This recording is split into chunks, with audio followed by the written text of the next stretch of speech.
Sa ilang taon na dumaan, ngayon lang kami nakompleto, pero wala na ang aming ama. Marami pa akong gusto mangyari na kasama ko sila at gumawa pa ng mga gandang alaala. Subalit hindi ko na magagawa kasi wala na siya. Pero meron pa rin kaming ina na nandyan parati para sa amin. Nakakalungkot man isipin na ito ang huling oras na kasama ko ang aking ina. Kasi babalik na naman ako sa trabaho ko abroad. At matagal-tagal pa bago ako makabalik.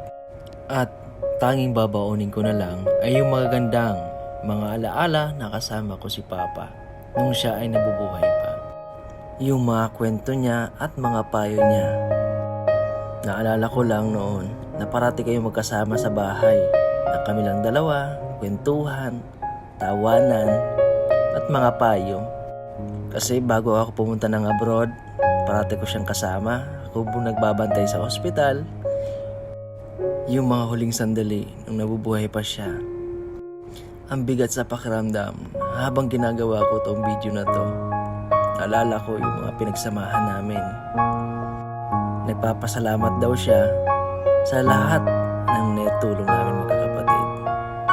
Sa hindi kami nagsawang sumuporta sa magulang. Kahit may asawa na ako, hindi ako magsasawa magsuporta sa anuman mga bagay na kaya kong maitutulong o maibibigay ko sa magulang ko. Dahil sa magulang ko, natupad ko yung mga pangarap ko sa buhay.